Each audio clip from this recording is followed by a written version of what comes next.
তবে আশা করি এবার যদি না হয় তা আর জীবন হওয়ার পর এই জন্যে আমরা করবো, নিজেরাও জামাত ইসলামের পক্ষে, দাঁড়িয়ে ফেলার পক্ষে ভোট চাবো আলহামদুলিল্লাহ। এবং মানুষকেও বলবো যে দাঁড়িয়ে ফেলার ভোট দেয়। তবে আমার ফটো নাকি ভাই ক্যামেরা ও হ্যাঁ করে মসজিদ দেবেন, 2-4 জন হ্যাঁ হ্যাঁ হ্যাঁ দাওয়াতি কাজ করবে। কইবা কই আর আমাদের যে বর্তমান প্রার্থীটা আছে যে হ্যাঁ। অ্যাডভোকেট ইয়াসিন ভাই, হ্যাঁ উনি খুব ভালো মানুষ।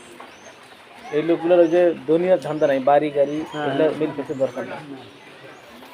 আমাদের জামাতের সব যে এমপিগুলো হবে ইনশাল্লাহ সবাই ইসলাম ভিত্তিক কাজ করবে। ওমর আব্দুল্লাহ আমি কীভাবে দেশ চালাচ্ছিল, হ্যাঁ সম্পত্তি কী করবো, এই যে আমরা তো মরে যাবো। হ্যাঁ না না যাদের মরার চিন্তা নাই ওরা যে দেশের বাইরে বাড়ি করুক।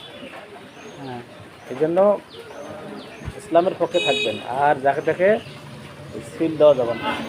না না না আপনি যাকে সিল দিলেন তার মানে কি বললেন, সার্টিফিকেট দিলেন এই লোকটা ভালো, হ্যাঁ ভালো হ্যাঁ হ্যাঁ ঠিক। হয় যে ভালো কাজ করে সব পাবেন, আর যে খারাপ কাজ করে তার বইয়াকে বল গুণা। তাহলে আমার তো মরণশীল, মরবো।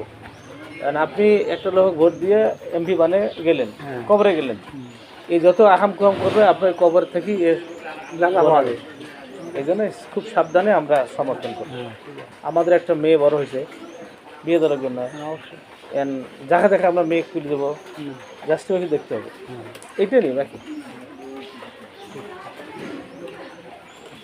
চা খাইছেন স্যার? না আবার